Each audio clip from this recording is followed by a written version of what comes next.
ఈరోజే నేను HCG test అయితే చేసుకుందామని ఆల్రెడీ నేను ల్యాబ్ పర్సన్ని కూడా ఈరోజు రమ్మని చెప్పాను. సో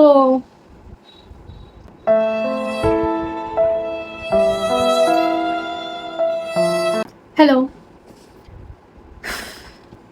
కొన్ని సిచ్యువేషన్స్లో ఒక పర్సన్ ఎంత స్ట్రాంగ్గా నిలబడాలనుకున్నా కొన్ని ఎమోషన్స్ ఉంటాయి చూడండి, వాటికి బలైపోక తప్పదు. నేనేం చెప్పాలనుకుంటున్నానంటే, నా జర్నీ మీరందరూ చూస్తూ ఉన్నారు, ప్రతి వీడియో కూడా ఫాలో అవుతున్నారనే అనుకుంటున్నాను. మనం ఒకటి అనుకుంటాము, ఇంకొకటి జరుగుతూ ఉంటుంది. ఇది కామన్. కాకపోతే సారీ మాట్లాడలేకపోతున్నాను. సో లాస్ట్ వీడియో మీరు అందరూ చూసే ఉంటారు. నేను చెప్పాను కదా మీతో కన్ఫ్యూజింగ్గా ఉంది అని చెప్పి. ఒక 2 days వెయిట్ చేసి నేను హెచ్సిజీ బ్లడ్ టెస్ట్ అయితే చేసుకుందామని అనుకున్నానని చెప్పాను కదా మీతో. అలానే నేను వెయిట్ చేశాను. సో నాకు నెక్స్ట్ సిమ్టమ్స్ ఏమీ కనిపించలేదు గైస్. నాకు అసలు పీరియడ్ వస్తున్నట్టు ఒక ఇండికేషన్ సిమ్టమ్ కూడా నాకు లేదు. కానీ ఈరోజే నేను హెచ్సిజీ టెస్ట్ అయితే చేసుకుందామని ఫిక్స్ అయ్యాను. సో మార్నింగ్ లేవగానే బ్లీడింగ్ అయిందనమాట. అస్సలు ఎక్స్పెక్ట్ చేయలేదు నేను, నిజంగా కొంచెం కూడా ఎక్స్పెక్ట్ చేయలేదు ఇలా అవుతుందని. ఎందుకంటే ఒక్క సిమ్టమ్ కూడా లేదు గైస్, ఒక్క సిమ్టమ్ కూడా లేదు. సిమ్టమ్ లేకుండా డైరెక్ట్ సైలెంట్గా ఈ బ్లీడింగ్ రావడం అనేది నిజంగా నాకు ఇదొక పెద్ద షాకింగ్గా అనిపిస్తుంది. నిజంగా కొంచెం హర్టింగ్గా కూడా ఉంది గాయస్ నాకు. ఈరోజే నేను హెచ్సిజీ టెస్ట్ అయితే చేసుకుందామని ఆల్రెడీ నేను ల్యాబ్ పర్సన్ని కూడా ఈరోజు రమ్మని చెప్పాను. సో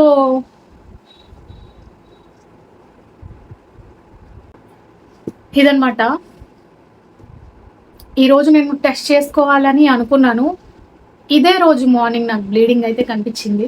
నాకు ఫస్ట్ డే కొంచెం లైట్ బ్లీడింగ్ అవుతుంది కాబట్టి సేమ్ అలానే ఉంది ప్యాటర్న్, అయితే లైట్గా అవుతూ ఉంది.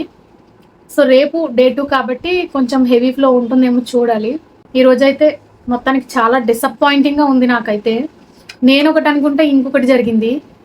అది కూడా అసలు ఒక్క సిమ్టమ్ కూడా లేకుండా సైలెంట్గా వచ్చేసింది గైస్.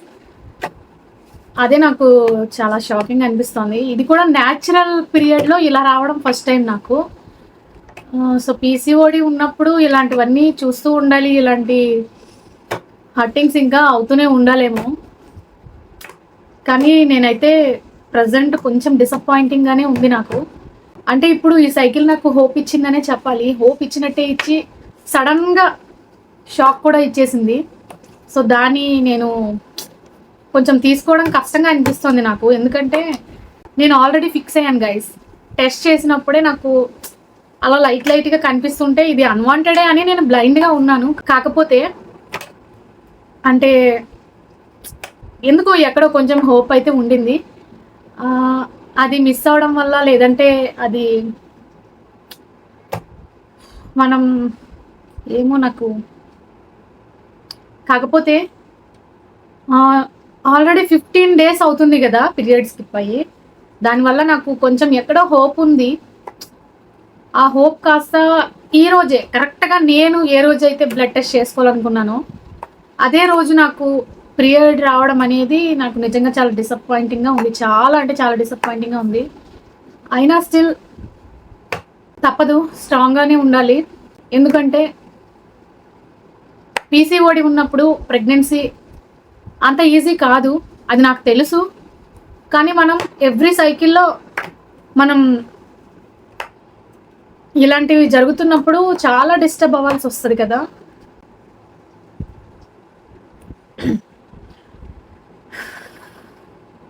చాలా చూశాను గైస్, ఇది ఒక్కటే కాదు.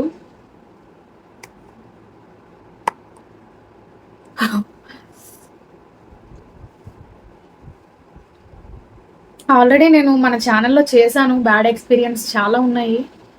ఆల్రెడీ నేను ఒక కాంప్లికేషన్ నుండి బయటపడ్డాను. అది నిజంగా అదొక పెద్ద మర్చిపోలేని ఫ్లాష్ బ్యాక్ అనమాట నాకు. సో ఎవరైనా చూడకపోతే ఒకసారి చూడండి. అంత పెద్ద బ్యాడ్ ఎక్స్పీరియన్స్నే నేను ఫేస్ చేశాను ఇదంతా. సో ఇది కూడా అంటే ఎవ్రీ సైకిల్లో మనం డిస్టర్బ్ అవ్వాల్సి ఉంటుంది ఇలా ఫెయిల్ అయినప్పుడల్లా. ఇది ఎలాగో తప్పదు. కాకపోతే ఇలా జరిగిందని మీకు నేను చెప్తున్నాను. ఇంకా నెక్స్ట్ సైకిల్ కోసం ప్రిపేర్ అవ్వాల్సిందే.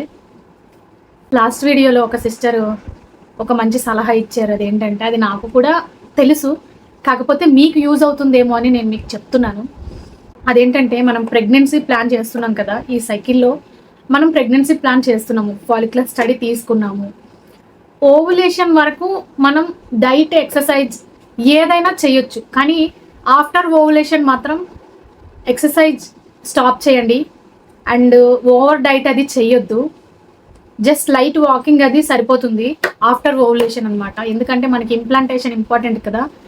అసలు ఈ పీసీఓడి వల్ల, హార్మోనల్ ఇంబ్యాలెన్స్ వల్ల ఒక హార్మోన్ సపోర్ట్ చేస్తే ఇంకొక హార్మోన్ సపోర్ట్ చేయదు.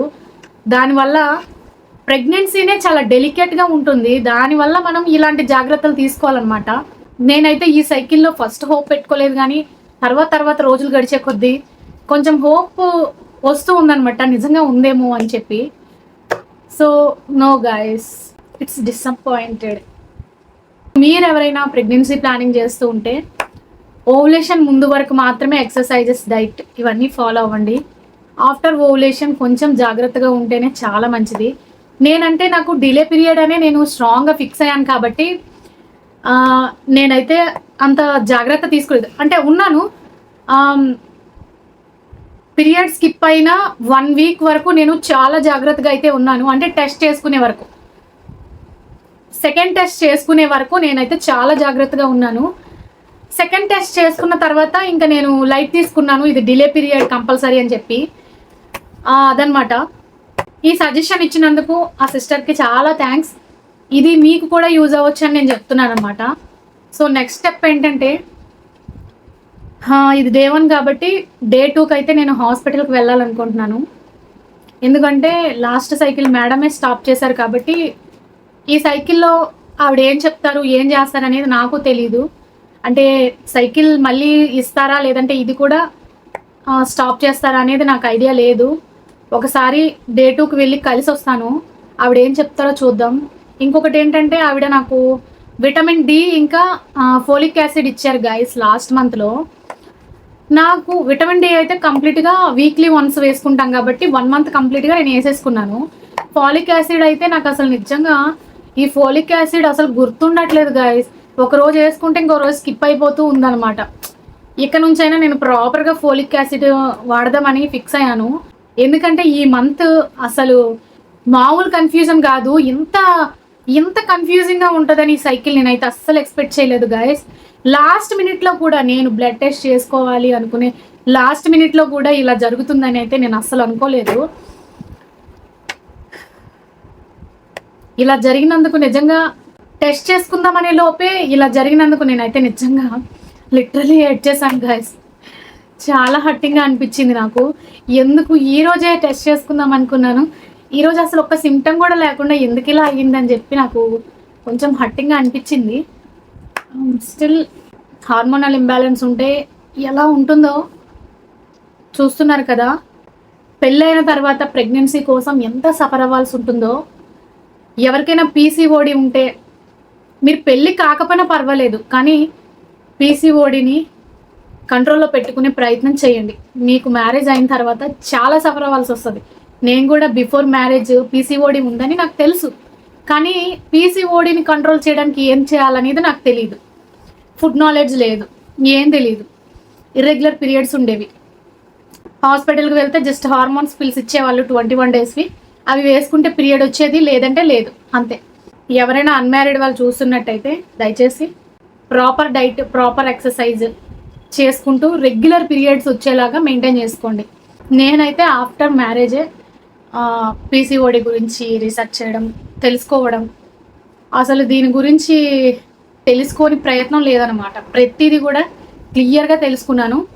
అండ్ ఎంత తెలుసుకుని ఏం ప్రయోజనం, మనకి మనం కన్సిస్టెన్సీ ఫాలో అవ్వాలి. డైట్ అయినా ఎక్సర్సైజ్ అయినా ఏదైనా సరే. కొంతమందికి అది వర్కౌట్ అవుతుంది, కొంతమందికి అవ్వదు, కొన్నిసార్లు అవ్వదు. కానీ అవ్వాలి. కంటిన్యూగా కన్సిస్టెన్సీ అనేది మెయింటైన్ చేస్తేనే బెస్ట్ రిజల్ట్ ఉంటుంది. చూద్దాం. నేనైతే డే 2కి హాస్పిటల్కి మళ్ళీ వెళ్తాను. మేడం ఏం చెప్తారో దాన్ని బట్టి మళ్ళీ మీకు నేను ఇన్ఫర్మేషన్ ఇస్తాను. ఇన్ కేస్ ఆవిడ గనక ఈ సైకిల్ స్టాప్ చేద్దాము అని చెప్పిందంటే నేను ఖచ్చితంగా ఈ 1 మంత్ అయితే మంచి ప్రాపర్ డైట్ తీసుకుందామని అయితే అనుకుంటున్నాను. ఎందుకంటే నేను లాస్ట్ సైకిల్లో కూడా మంచిగానే తీసుకున్నాను, కానీ మనకి ట్యాబ్లెట్స్ ఇస్తారు కదా, ట్యాబ్లెట్ ఇంటేక్ ఉన్నప్పుడు మనకి ఫుడ్ అనేది రిస్ట్రిక్షన్స్ ఉండకూడదు, మంచిగా తినాలి. సో మనం డైట్ చేయాలనుకుంటే మనకి ఫుడ్లో కొన్ని రిస్ట్రిక్షన్స్ ఉంటాయి కాబట్టి ట్యాబ్లెట్స్ ఉన్నప్పుడు అది నడవదనమాట. ఓన్లీ ఫాలిక్ యాసిడ్ ఇచ్చి ఈ సైకిల్ కనుక నాకు స్టాప్ చేస్తే నేను ప్రాపర్ డైట్ అయితే ఈ మంత్ నేను చేద్దాం అనుకుంటున్నాను. అది కూడా నేను మేడంతో మాట్లాడిన తర్వాత డెసిషన్ తీసుకుంటాను. ఈ విషయం కూడా చెప్తాను ఆవిడకి, ఇలా చేద్దాం అనుకుంటున్నాను ఏమంటారని చెప్పి. నేను last 3 cycles follicular study treatment తీసుకునేటప్పుడు ఆవిడకి చెప్పాను నేను డైట్ చేయొచ్చు అంటే వద్దని చెప్పింది. ఎందుకంటే అంటే మంచి ఫుడ్ తీసుకో కానీ ఓవర్గా డైట్స్ అవి చెయ్యకు అని చెప్పింది అనమాట. అందుకని నేను మళ్ళీ ఒకవేళ ఈ సైకిల్ స్టాప్ చేస్తారో లేదో నాకు తెలియదు కదా, ఒకవేళ స్టాప్ చేస్తే కనుక నేను ఇలా డైట్ చేయాలనుకుంటున్నాను ఏమంటారని చెప్పి అడుగుతాను, ఏమంటారో చూద్దాం. సో నేనైతే ఇలా జరుగుతూ ఉందని డిసప్పాయింట్ అయ్యి హాస్పిటల్కి వెళ్లకుండా ఉండిపోవడము, లేదంటే న్యాచురల్గా ట్రై చేసేద్దామని అనుకోవడం లాంటివి ఏం చేయట్లేదు గైస్. ఎందుకంటే ప్రెగ్నెన్సీ ప్లానింగ్ చేస్తున్నాం కాబట్టి మనకి ప్రాపర్ గైడెన్స్ అనేది చాలా ఇంపార్టెంట్. అది మనకి డాక్టర్ దగ్గర నుంచే వస్తుంది. కాబట్టి నేనైతే స్టాప్ చేయను. ఆవిడ ట్రీట్మెంట్ ఇచ్చినా ఇవ్వకపోయినా నేనైతే కన్సల్ట్ అవుతూనే ఉంటాను. ఎవ్రీ మంత్ ఆవిడ సలహా తీసుకుంటూ నా ప్రయత్నం నేను చేస్తూ ఉంటాను. అంతే గైస్. నేనైతే ఎక్కువ స్ట్రెస్ తీసుకోవట్లేదు. కాకపోతే మనకి కొంచెం పీరియడ్ స్కిప్ అయినప్పుడు హోప్ ఉంటుంది కాబట్టి కొద్దిగా ఆ హోప్ తీసుకునేటప్పుడు స్ట్రెస్గా ఉంటుంది, కొంచెం హట్టింగ్గా ఉంటుంది, అసలు రకరకాలుగా ఉంటుంది, కన్ఫ్యూజన్స్ ఉంటాయి, ఏదేదో ఉంటుంది మనకి. అదంతా న్యాచురల్గా జరిగిపోతుంది అనమాట, మనం దాన్ని ఆపలేము. సో కంట్రోల్లో పెట్టుకుంటాను. నేనైతే చాలా వరకు కంట్రోల్లో పెట్టుకుంటాను. చూద్దాం, నెక్స్ట్ సైకిల్ బెటర్ హోప్ ఇస్తుందని అనుకుంటున్నాను. సో ఇదే గైస్ నా డిసప్పాయింటెడ్ వీడియో ఇది. లాస్ట్ వరకు ఎవరైనా ఈ వీడియో చూసుంటే ప్లీజ్ సబ్స్క్రైబ్ చేసుకోండి, లైక్ చేయండి, సపోర్ట్ చేయండి గైస్. ఎందుకంటే మన జర్నీ ఒకరికి యూజ్ అవ్వాలి అని చెప్పే నేను ప్రతిదీ పిన్ టు పిన్ మీకు ఎక్స్ప్లెయిన్ చేస్తున్నాను. సో మీరు కూడా నాకు చాలా ఎంకరేజ్ చేస్తున్నారు. Thank you so much. And మీరు కూడా మీ ఎక్స్పీరియన్స్ని నాకు షేర్ చేస్తున్నారు. మీరు షేర్ చేయడం వల్ల అది ఎవరైనా చూస్తే నా సిచ్యువేషన్లో ఉన్న వాళ్ళకి చాలా యూజ్ అవుతుంది గైస్. మీరు షేర్ చేయడం వల్ల చాలా బెనిఫిట్ అయితే ఉంది. మీరు మీ పర్సనల్గా ఏమైనా ఎక్స్పీరియన్స్ అయ్యి ఉంటే ఖచ్చితంగా కామెంట్లో నాకు షేర్ చేయండి. సో నేను చెప్పే దాంట్లో ఏమైనా కరెక్షన్స్ ఉంటే నాకు సలహా ఇవ్వండి, నేను తీసుకుంటాను. ఇదే గైస్ ఈరోజు వీడియో. సో నేను హాస్పిటల్కి వెళ్ళొచ్చిన తర్వాత ఏం జరిగింది అనేది నేను మీకు నెక్స్ట్ వీడియోలో ఎక్స్ప్లెయిన్ చేస్తాను. Thank you so much guys. నాకు చాలామంది సపోర్ట్ చేస్తున్నారు, చాలామంది చాలా పాజిటివ్గా రిప్లైస్ ఇస్తున్నారు. నాకు చాలా హ్యాపీగా ఉంది ఈ విషయంలో. మీలాంటి మంచి సబ్స్క్రైబర్స్ నాకు సపోర్ట్ చేస్తున్నందుకు నాకు నిజంగా చాలా హ్యాపీగా ఉంది. మీ సలహాలు కూడా నాకు చాలా ఇంపార్టెంట్. ఎందుకంటే మనకి ఎవరైనా పాజిటివ్గా తీసుకొని పాజిటివ్ హోప్ ఇస్తూ పాజిటివ్గా సపోర్ట్ చేస్తూ ఉంటే అది నిజంగా చాలా ఎనర్జీని ఇస్తుంది. అంటే ఎవరికైనా ఇస్తుందో లేదో నాకైతే తెలియదు, కానీ నాకు చాలా ఇస్తుంది అనమాట. సో నేను మీతో అంత ఎమోషనల్గా రోజు రోజుకి కనెక్ట్ అయిపోతున్నాను. ఇలాగే నన్ను సపోర్ట్ చేస్తూ ఉండండి. Thank you so much guys.